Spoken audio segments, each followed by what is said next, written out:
Welcome to Game Over Edmonton. I am Andrew Berkshire. I am here with Avry Lewis-McDougall, and the Edmonton Oilers are still alive, Avery, thanks in large part to 8 points in 2 games from Connor McDavid.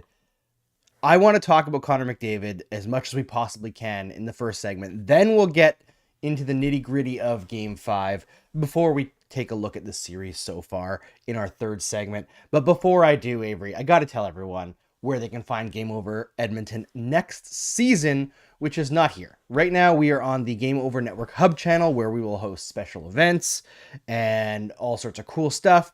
But for the in-market channels, you got to go into the Game Over Network channel right below this video. Scroll all the way down to the bottom. Click Game Over Edmonton. Click subscribe. Click that drop-down menu. Smash that notification bell.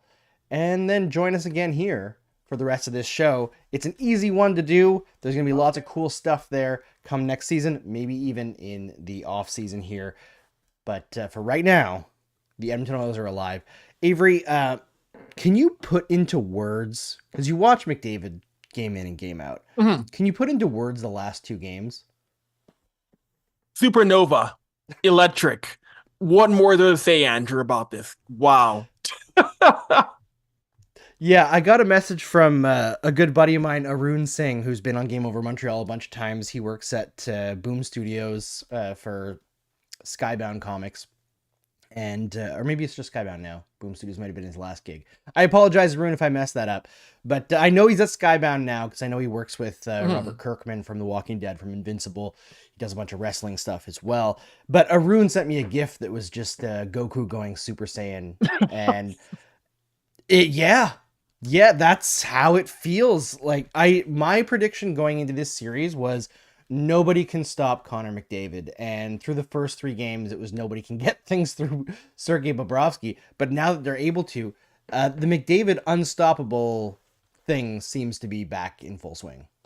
Yeah, no, it really is true. And it looks like he's found ways right there. He's found ways to solve Bob. He's also playmaking. It isn't just his ability to beat Bob. He's finding players on his line, getting the puck to them as well. It's the Connor of old that is back, and that's a scary thing if you're the Florida Panthers going back to Alberta for Game 6.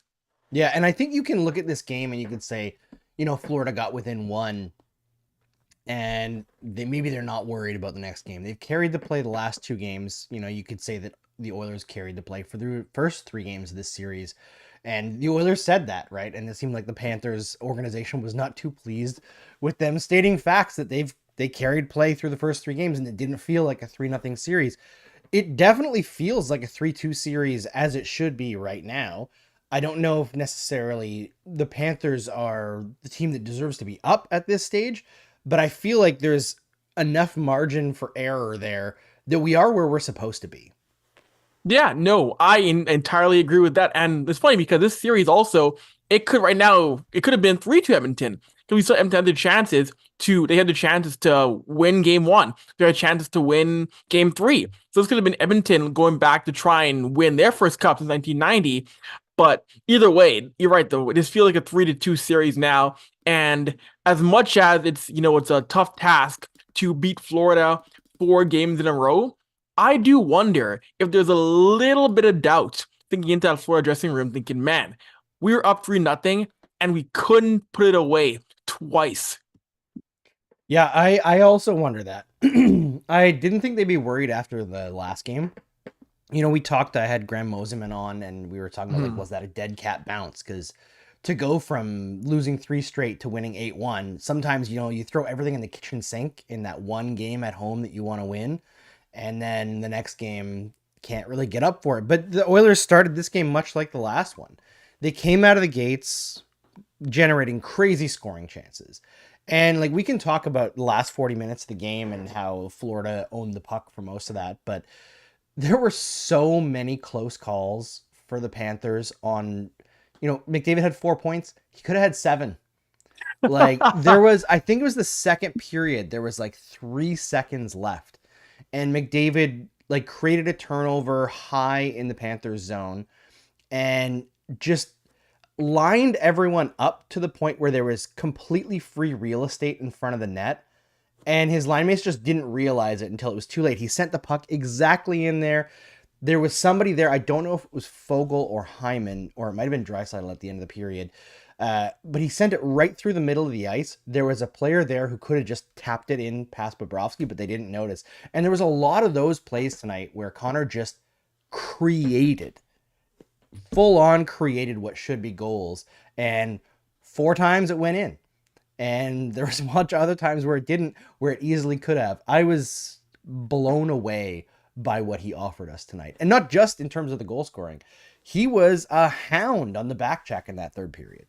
Yeah, no, he was. And Connor McDavid defensively, his game has been getting better and better. And it stepped up once again at the right time in the Stanley Cup Finals. Connor McDavid playing a 200-foot game, that should be considered for any team, especially Florida going into Game 6 now. Yeah, and at this point, if the Oilers were to lose the next game, on home ice would suck, but I think that they've, at the very least, grabbed back the respectability that you're not going to get swept in the final. You know, bringing it to 6 games is respectable even when you lose. Not going to make it feel any better if they do lose. But let's say that they lose Game 6 in Edmonton. Connor McDavid's still getting the Conn Smythe, right? He's going to be the first forward ever to win in a losing effort. And I feel like he's not really got much competition. No, and he doesn't. And I know it's going to sound silly to some people, but Connor McDavid is at, I've seen some people say 41 points, 42 points. Yeah, but maybe it's not so silly for Connor McDavid, but it's in the realm of possibility. 2 games left, possibly. Game 6, Game 7. If he were to get 5 points in those 2 games, he would tie the all-time record for points in a postseason ever. Ever! He could hit 47 points. I don't think it's impossible for him to do that if he gets 5 points in 2 more games. He could get that, Andrew. If it goes 7, I would put the odds on him getting 5 more points at like greater than 50%. Like, that's how insanely crazy his play is right now. And just that ability to create looks that I don't think anybody else in the league can make. And I know there was talk on Twitter throughout this Stanley Cup Final, especially through the first 3 games where the Oilers stars weren't really producing, where based on the data, McDavid, most of his gap between him and the other best players in the league is that he eats up the end of the roster more so than any other player in the league. Like, he just destroys players' souls in the bottom halves of lineups, even like fourth lines, third pairings, despite very little ice time, I think, in general against them compared to his other lines, right? But it doesn't matter. Like, whether he's doing it against Barkov or doing it against somebody else in the 3 minutes that he's not playing against Barkov every night, he's getting it done. And the power play work, like, if the Oilers do the impossible and pull off this reverse sweep, first of all, it's going to be one of the greatest stories in the history of hockey.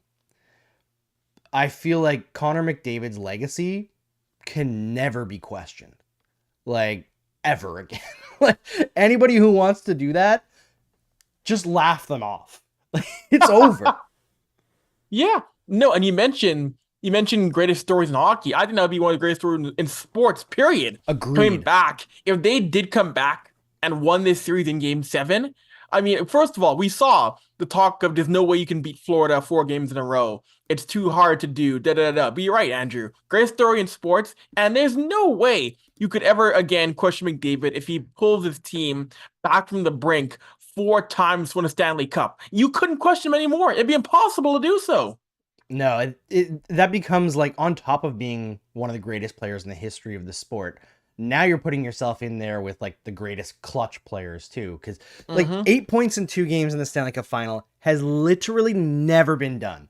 Not in the 1980s, not by Wayne friggin' Gretzky. And, like, Avery, we talk all the time about how silly Gretzky records are, right? Yes. It's always like, Connor McDavid and Leon Draisaitl joined Wayne Gretzky this year. They've each had, like, 2 times where they've accomplished this crazy feat. And in Oilers history, it's, McDavid 2 times, Messier 1 time, Leon Draisaitl 2 times. Wayne Gretzky 17 times. And you're like, and then Right? whenever somebody does something that Gretzky hasn't done, especially in an Oilers uniform, we got to just roll out the red carpet for the guy. Like, it's incredible. Yeah, it is. And this is supposed to be the hardest era of hockey, the most evolved era, the most developed era when it comes to defensive systems, goaltending. He isn't supposed to be doing this in the modern era. He's doing things guys were doing, like you mentioned, Gretzky was doing 35, 40 years ago. He's not supposed to have postseasons of 40 points, regular seasons of 150 points, breaking Gretzky's records. It isn't supposed to happen in what is supposed to be the most advanced era of hockey, period, Andrew. Yeah, that's the big thing, right? It's a bigger world now than it was in the 80s. Defensive structure is way beyond what it was then. Goaltending is way beyond what it was then.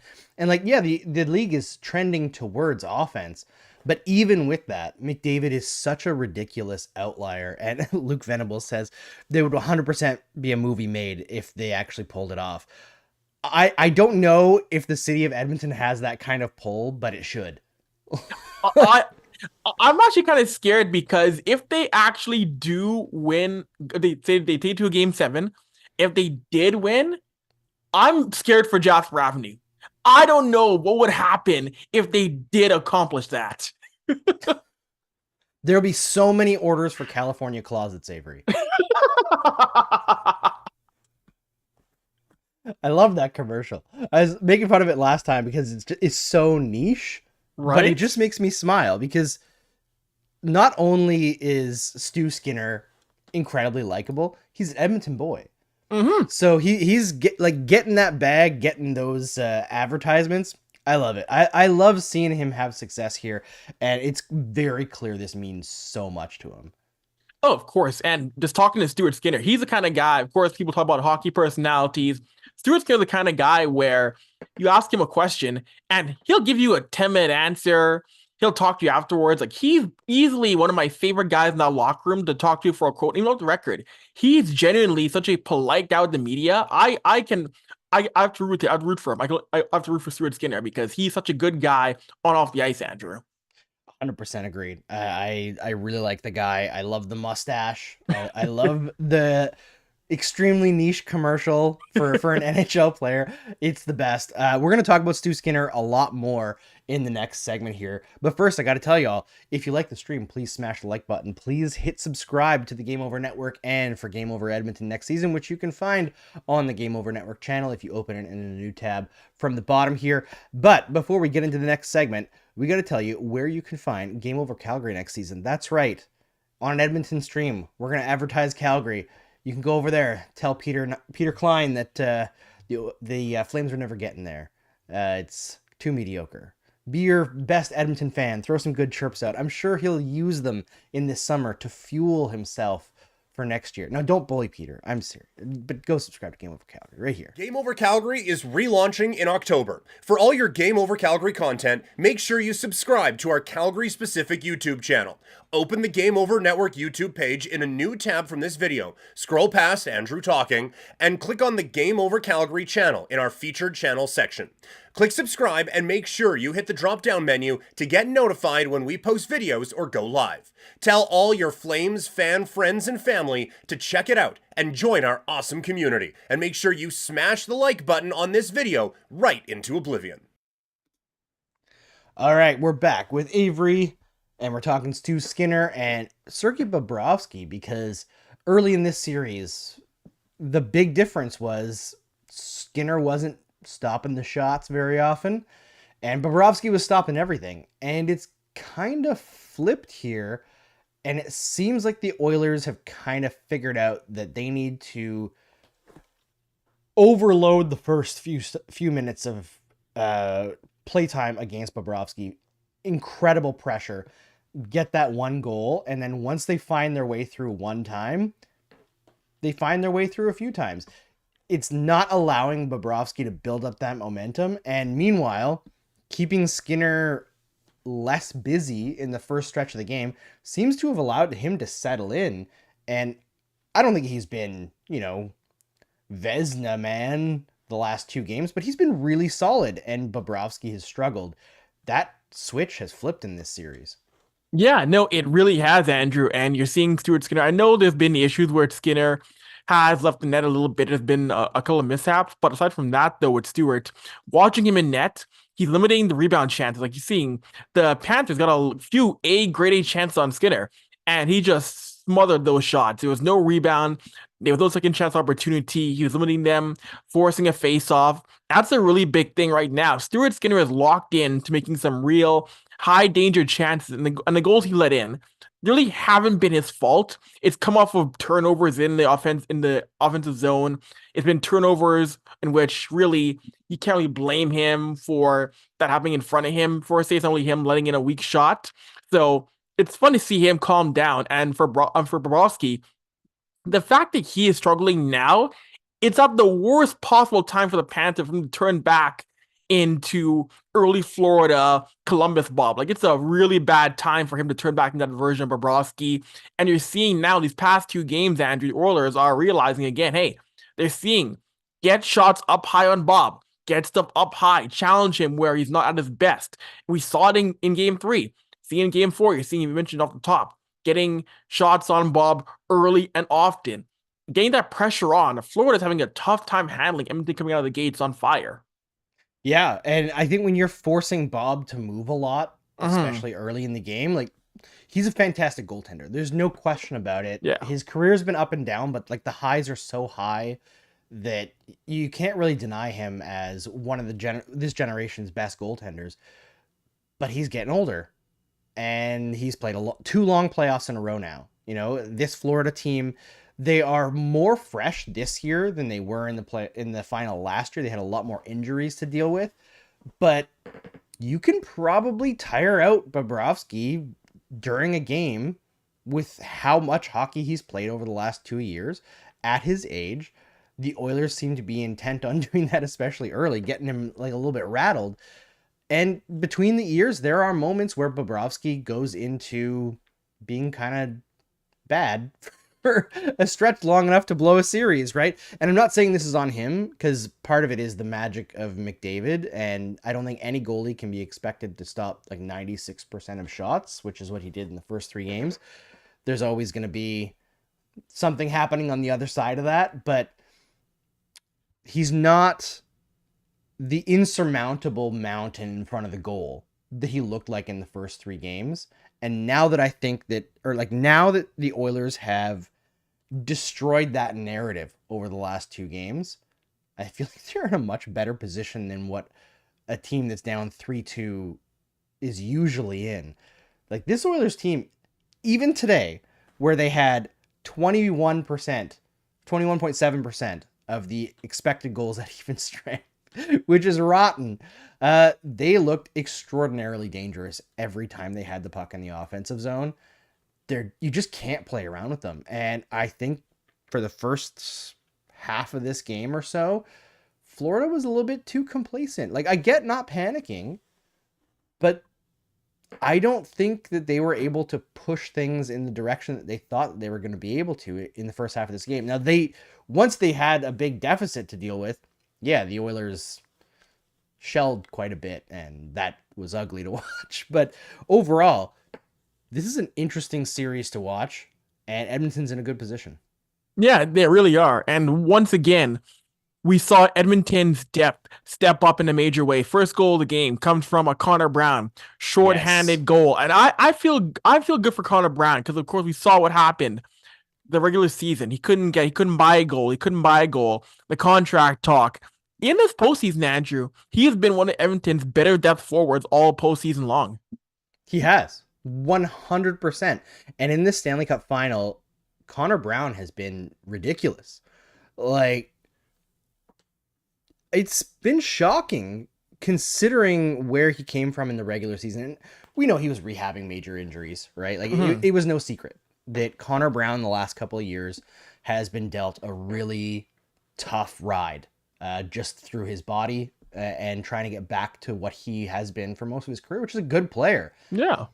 And he seems to be the guy who's become more healthy as the playoffs go on, that rare guy, and he's been full value, especially on the PK, which this Oilers PK, again, even if they don't make it, I think this Oilers PK should be like a legendary thing. It's been so incredible in these playoffs. On top of killing penalties, they're scoring goals in the Stanley Cup Final, like back to back. They've got shorthanded goals. I don't know if I've ever seen a penalty kill this consistently dominant in the playoffs. Right, and it's like, it's funny because we've seen them go up against LA, Vancouver, Dallas, Florida, and it's as if going to power play against the Oilers is a bad thing. You may as well decline the power play because you're not scoring on it, no matter who you are. Florida, I believe, is what Florida is now. I believe 1 for 15 in the Cup Final on the power play. It's useless. Teams still have not found a way to figure out that penalty kill, no matter who it is.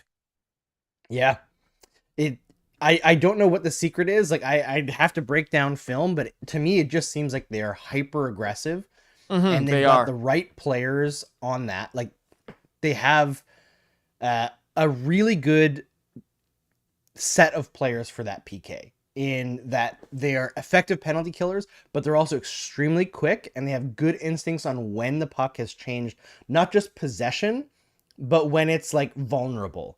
Right? And then it seems like everybody on the ice recognizes that right away, not just for generating shorthanded chances, but just to get the puck out of the zone. There's a lot of incredibly timely stick checks, especially up near the blue lines and near the points, where they just get the puck over the line, where you don't think it's going to happen.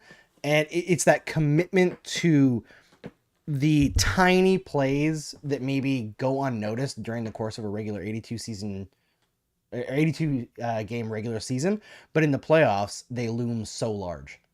Yeah, it's true, and we've seen situations where it looks like Edmonton's going to give up that tying goal or that goal to cut into lead on a power play. And you're right, though, they are so effective at clearing the puck over and over and over again, getting the shooting lanes, not letting a shot come in on Skinner. And there's been times this postseason where they've been fighting off double minors, 5-minute majors, Edmonton Dallas Game 6. Hang on for dear life in that game where they only had 10 shots. And still, like, it's really so frustrating for some of these teams to say, we had a double minor, we couldn't score. We had a 5-minute major, and we got nothing on the roll. That would be so frustrating. Yeah, it's deflating, right? Especially for a team like the Panthers, that part of their modus operandi is having good special teams. So they can kind of take penalties and create a situation in games where there's a lot of penalties either way, and they're the ones that benefit from it. And that hasn't worked. That allows them to play a little bit more rough than most teams, but the Oilers haven't allowed them to do that. They've been the ones that have kind of had the edge now on special teams, especially the last 2 games. And I don't think you can be confident at any point going in against the Oilers PK right now, because they have just been incredibly efficient. I want to move the topic to my favorite player, Zach Hyman, because just trying to get myself in shit now. But let's be real. 15 goals for Zach Hyman. Yes. Only 2 players have hit that mark, and it's the highest mark since the 05-06 lockout. Sidney Crosby and Alex Ovechkin. In 08-09 and 2017-2018, Ovechkin won the Conn Smythe. Crosby somehow didn't, because Evgeny Malkin was absolutely brilliant that year, even crazier than the 15 goals. He was having kind of like, for that year, similar to what McDavid is doing now in terms of point production and dominance at in creating those chances. But Zach Hyman now at 15 goals, I kind of feel bad for him, because at what stage in the playoffs has a player ever gotten to this point, had that much production, basically setting a record for this like era, or tying a record for this era, and we're never going to talk about him for the Conn Smythe. He's not even in the conversation, which is crazy, because even if you go beyond McDavid, I feel like the next one for Edmonton is Bouchard. Yeah. No, I absolutely would agree with that. Kevin Bouchard has over 20 points for a D-man, which in the postseason, it's stuff that only guys like guys like Paul Coffey and Brian Leetch have ever accomplished. So yeah, Zach Hyman, any other year, Zach Hyman probably is your clear-cut Conn Smythe winner. But when you're playing with McDavid and Bouchard, the fact that he is third or maybe even fourth in Conn Smythe voting is ludicrous. Like on his own team too, because we still gotta look at Florida if they win, right? Like they have some deserving candidates to be on that list. It's like this is an incredible playoff year, and what I like about it, beyond the fact that it's amazing hockey, is I felt like last season the final was kind of lackluster. It's like both teams kind of limped in and they rode like hot goaltending at certain points. Like if you actually look at it, last year the Florida Panthers, everybody talked about like the 2021 Montreal Canadiens as being like pretenders, right? The Florida Panthers had worse numbers at 5-on-5 than the Canadiens did in 2021.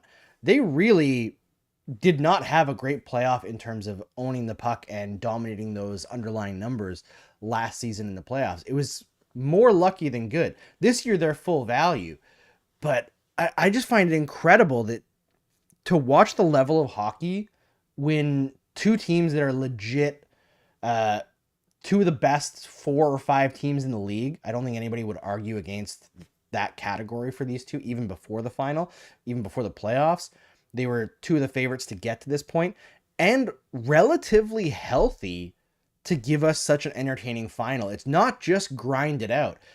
These players are making incredible skill plays, game in, game out. Like, we haven't even talked about Matthew Tkachuk's crazy save at the end of the game there on the empty net, which ended up not mattering at all because Connor McDavid exists. Like, yeah, like that. For a second there, you thought, oh, he made that play. Maybe that puck can get back into Edmonton zone. But yeah, McDavid said, nope, not a chance. I'm going to ice this game. Ha! See you back in Edmonton. Yeah, my immediate thought was like the Patrick Stefan moment, right? Right. And it was like before I even completed the thought in my brain, McDavid was like, no. It's over. I said it's over. It's over. All right. And I just, it's such a great series. It seems like the emotional flips are so quick. You know, the momentum switches are so quick. I'm absolutely adoring watching these teams play. But I guess we should actually, I brought up Hyman. We didn't really talk about him that much. 15 goals. Like what? Including what he got 56 in the regular season? Is that what it was? 54. 54. Yeah. I mean, 54 plus 15 in 1 year. I can't imagine having that kind of year. And I was saying, like, I feel bad for him that he's not going to have Conn Smythe buzz. I don't feel bad for him because he's in a position to win a Stanley Cup. And he's had the craziest year of his career in terms of scoring. Like, outside of being put in a great situation and being a good learner in terms of elevating his game and continuing to add things to his game, what stands out to you about Zach Hyman from like when he began in Edmonton to this point that's made him such an effective goal scorer? Well, I would say it's just learning how to play with Connor McDavid and learning what Connor McDavid needs from his linemen is something that, or his line mates, something that he's done very well. Like one thing Zach talks about is learning how to go to the front net where Connor tries to find you. Like one thing Connor likes is his line mates to get to the front of the net and be open. That's one thing that Zach Hyman has always done from day one, and learning how Connor operates, learning where Connor goes on the ice. And from day one, Zach Hyman has, like, there really hasn't been like a learning curve in terms of learning how Connor McDavid plays. He's picked up McDavid's tendencies from day one and things that some guys couldn't pick up on. Great example, Ty Ratty. People thought, yes, Ty Ratty's going to be the guy for Connor McDavid after a preseason. He was not. No, he was not that guy. And Zach Hyman has found himself to be that perfect guy who sees where Connor is going to be, learns his tendencies. And that's benefited him because how many people thought when he signed that contract that one day Zach Hyman was going to have a year of, if you combine the postseason and regular season, a year of 70 plus goals in the entire year? Who saw that one coming? Even I didn't. I know Editor and Leaf didn't. Dude, he's one away from 80. 80 in the calendar. I think, unless my math is wrong, I'm pretty sure 54 plus 15 is 79, right? Yeah. Yeah, like that. What? No one could have foreseen Zach Hyman in the regular season, postseason, and having an almost 80 goal campaign. Like, not a soul saw that. Kenny Holland playing 18D chess right now and predicting the future. It's funny, when that contract was signed, I feel like everybody assumed, the first couple of years are going to be great. He's going to be full value. And then because of the game that he plays, his body will break down. But he's like, what if I just get better every year? It's true. It's true, because his first year he's a solid 30-goal guy, and then just kept going up and up and up to what it is now. And with Connor McDavid, I mean, we talk about peaking in hockey, but with Connor McDavid, you can never say a guy won't get better. Nice. Yeah. So the stat, Rennell, 54 plus 15, 69. Nice. So yeah, almost a 70-goal year. Like when you play with Connor McDavid, what we think is your peak might not be. There might be another peak to get to still, which is absurd to think about. Yeah, and we talked about that kind of stuff with Crosby in his prime, right? Where like Pascal Dupuis goes from a third line player to a first line player. Chris Kunitz, really good player on a top line in Anaheim, next level in Pittsburgh. And it seems like there's this constant rotation with these elite players, like these franchise generational players, that their habits and dedication and skill set, where practicing with them every day, it's like it elevates everyone a little bit. Not everyone is able to take it and run with it, like a guy like Hyman or a guy like Chris Kunitz in Pittsburgh or Jake Gensel, Brian Rust to a certain extent. But when those guys do find it, it takes somebody who might be like a second liner or even like a good third liner and pushes them that one rung or even two rungs up. And that's how these teams end up becoming winners. Yeah, it is very true. And I know it's funny because I've seen the comparisons. People have said when the season began, when he started getting hot, the Brady Nichols effect with Wayne Gretzky. But Brady Nichols tapered off in a major way after a 70-goal campaign. I think Zach Hyman can maintain, maybe not a 54-goal campaign, but he can maintain 45, maybe another 50-goal year with Connor McDavid. I don't think he's gonna taper off in a major way with McDavid. Yeah, I think the way that Hyman has developed now, like you put him on most top lines in the league and he's probably going to score 30. Like, and with McDavid, sky's the limit, man. Like you get to the right spots, you read things the right way, and he's pretty damn good at reading plays and watching them develop and understanding what McDavid is going to do maybe before defenses do. And it's really effective. It just is. All right. Ramelli mentioned that I added 10 to Hyman's goal total. So it's actually 69 this season, which is quite nice. But we're going to talk about the rest of the series here and what's happened at 5-on-5 in the last two games for Edmonton, whether it's something to worry about or not, with Avery and myself right after we tell you about where you can find Game Over Winnipeg next season. And also, please like this video because it really helps us out, and subscribe to the Game Over Network as well. Game Over Winnipeg is broadcasting from the Game Over Network channel for right now during the playoffs. However, in October, the network relaunches for real, and Game Over Winnipeg gets its own channel. So for all of your Winnipeg Jets content, fun, news, and analysis, head on over to the Game Over Winnipeg channel from the Game Over Network channel. Open it in a new tab right now, scroll past my ugly mug all the way down, and click on the Winnipeg channel from our featured channel section. Click subscribe and make sure you hit that reminder bell so that you get notified whenever we post a video or go live. Tell all your Jets fan friends and family to come check out our awesome community. We promise they won't regret it. And make sure on this video you smash that like button right into oblivion. All right, we're back on Game Over Edmonton with Avery and myself. The Oilers are in a much better position today than they were 2 games ago. Let's be real. Where everybody thought 2 games ago, it's basically impossible. Now, I don't feel like impossible is even part of the equation. Like, this is very, very possible here. I don't know if the Oilers are like the favorites to win at this point, but I don't think I would give Florida much more than 50%.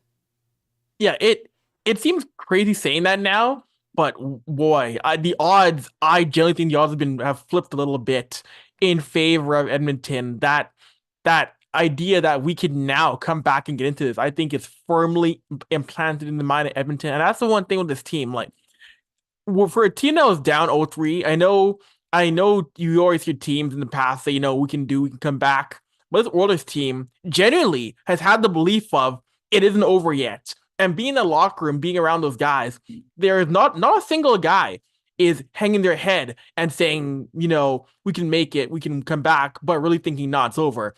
These guys truly do believe they can come back and they can win it and they can find a way to force Game 7. Like, I mean, look at Warren Fogle wearing the Kobe Bryant shirt under his suit, the mama mentality. Like, these guys truly believe this series is not over yet and they can make some history in a few days here.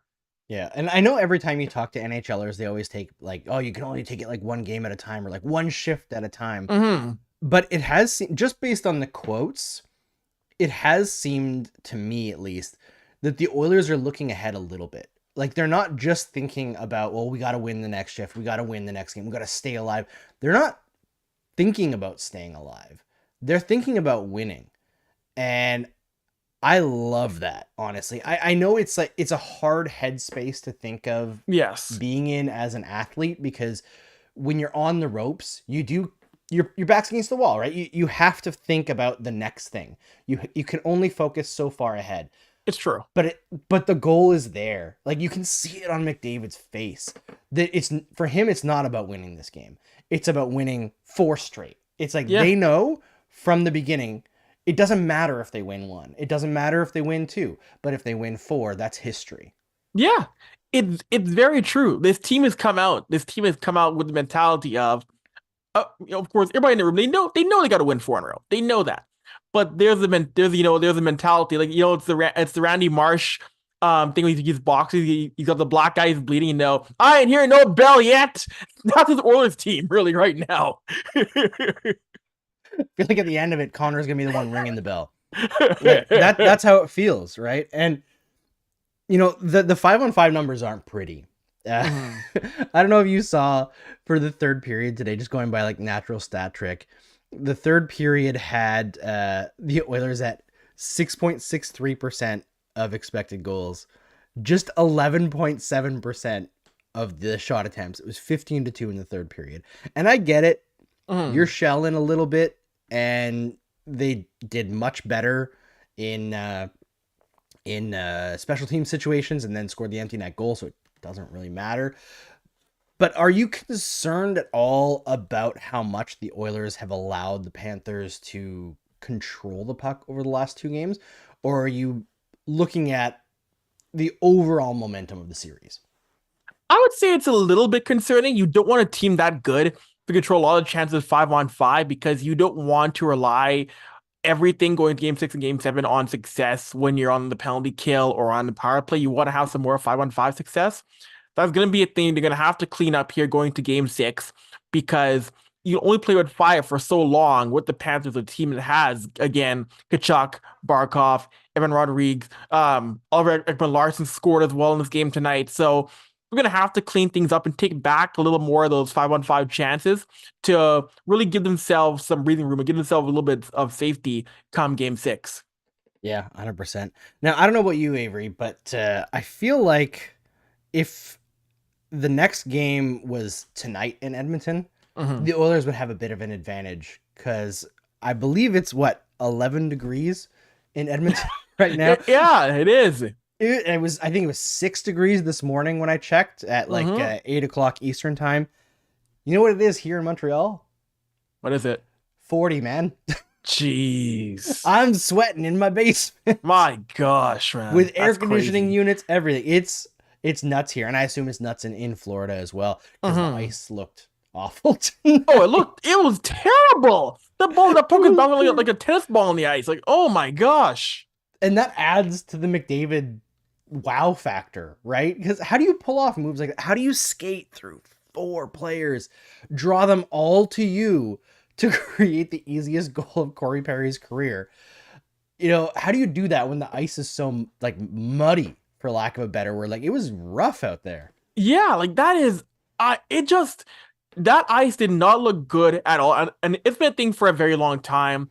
Consistency of ice in buildings like Florida, we've known they've had their issues, and it's probably a major reason why we've yet to have an outdoor game in Florida, which I think the league will try and do one day. But yeah, the fact that McDavid was able to do all that on what looked like he was skating through soup, it's amazing. It is. It truly is. All right. If you got any questions in the chat here, hit Avery and I up. We're only going to stay for a few more minutes because, frankly, I've sweat enough for today. And I don't know if you saw, Avery. I had a bike accident this morning. I did see that. Yeah. And I thought at first I was like totally fine. And I was like, man, I'm the luckiest guy in the world. As the day has gone on, my knee is not in good shape, man. Oh, jeez. It's not in good shape. I don't think it's a major injury, but I definitely tweaked my ACL. That's tough. Yeah. So I like caught my left foot as I was turning, and like I caught a patch of dirt while I was braking, and the bike just flipped out from under me, and I guess I caught the inside edge of my foot, dragging myself along the pavement, and then I slammed back on my back. And luckily, wearing a helmet, hit my head on the pavement, but it didn't hurt or anything. But like, as I was like, took a lay down in the afternoon, and then I tried to like just sit up normally. And I was like, oh, my neck's hurting. Like I tried to walk around after sitting for a little while. Like, oh shit, that doesn't feel very good. Like there ain't no pivoting happening with my left leg anytime soon. That sucks, man. Yeah, it's not great. But considering how dumb what I did was, I was going way too fast. I brought my oldest to school on the bike, and he's like a little bit too big to sit in the bike seat. And plus he has like a 20-pound backpack. So it was a bit of a slog uphill. And then on the way back, I was like, it's downhill. I'm free of the extra weight on the bike. I'm just going to fucking gun it. And of course I took it too far, because what is being a man if it's not taking something fun and ruining it and destroying yourself physically? Oh, exactly. And just ignoring your injuries, for a few more days. Like I played softball a couple weeks ago, and I'm pretty sure I probably sprained my hand severely, my left hand. I just kept ignoring it, kept pushing through, and now my left hand has been on fire for the past week and a half. So that's not good. Yeah. Especially as you get a little bit older, once you hit that 30 mark. Yep. The injuries pile up real easy, but hopefully I can take it easy for a couple days and get back to it, because today it was weird. This morning, finished the bike, biked my other kid to daycare, came back, went outside for a run. I was like, yeah, I'm feeling great. And then came back and sat down. I was like, oh shit, now it's rough. So we'll see how I feel tomorrow. But overall, I still think I got pretty lucky considering how fast I was going. Oh. Great question here from Luke Venables that I'm gonna change just a little bit. So he asks, is Paul Maurice considering starting Stolarz? I don't think so at this point, but if it goes 7, if Bob has a rough game, oof, what do you do? Honestly, I know Bobby's your guy. That's the guy who brought you here. But man, if Bob has a rough game or a rough start in game 7, I don't rule out Anthony Stolarz coming in. I don't rule it out. Just to shake something up, just to give a different look to Edmonton. And who would have thought we would have been saying this back in game 1, that Anthony Stolarz would have any time played in this series. But man, if Edmonton wins game 6, and if Edmonton goes into game 7 and they're up like 2-0 early, it might happen. Maurice might actually go to Stolarz in game 7. I mean, Maurice is one of the few coaches that I think would have the guts to make that kind of move. Because it's a hard move to make as a coach. Because Bobrovsky's that's got to be a tough thing to recover from. Like the relationship. Yeah. But you got to do what you got to do, and this stuff matters. At the end of the day, this is the biggest thing in hockey, is making a decision to get over that hump. Connor Cahill asks, why is it so hard to close out a playoff series? Well, I tell you who you can't ask. The Toronto Maple Leafs, because they don't know. Wow. It's the hardest thing to do, is to win that 4th game in a series, like to actually close it out. You have to, it's such a cliche. It really is, but you do have to want it more. You do. Yeah, and I think a lot of times, it could be just me, I think a lot of teams get really complacent in that clinching game, or that first one. I think, we can, I think to an extent, they underestimate a team having their back against the wall, fighting back for dear life. So you see that team able to make a 3-0 series, a 3-1, a 3-2 series, before that team wakes up and realizes, oh, we got to change something, or else this might go to a game 6 or a game 7. And you see it a lot in hockey, where teams fight back to make it an interesting series, or in those couple of times, fight back to make it a 3-3 series, or even win it in a handful of times happened in hockey history. So I think it's complacency when you're up 3-0 and thinking that same thing can get that fourth win when you're going up against a team that knows if we don't win, we're finished. Yep. When you have nothing left, like no error, like margin for error anymore. Yes. Maybe you're going to do things that you wouldn't normally do. Maybe you're Right. going to put your face in front of that slap shot because you have to, right? It's a different, it's funny because we always talk about going from the regular season to the playoffs is a different level, right? And that level rises each round as teams have faced more attrition, more injuries. So you think that it can't, right? But their teams find another gear. Stanley Cup Final, teams find another gear. And then it's the Stanley Cup Final. Now you're on the verge of elimination. Now you have to find another gear. And Florida has controlled the puck. But in the last 2 games, they haven't found that extra gear. No, and Edmonton has. And it hasn't just been the McDavids, the Draisaitls, the Hymans. These are the kind of games in which you find out who wants it beyond those guys. And we found it with guys like Connor Brown, Matthias Janmark, Dylan Holloway, guys who dig deeper to help out those top guys in elimination games. 100%. All right, Avery, we got at least 1 game left. Yes. What's your prediction for the next 2?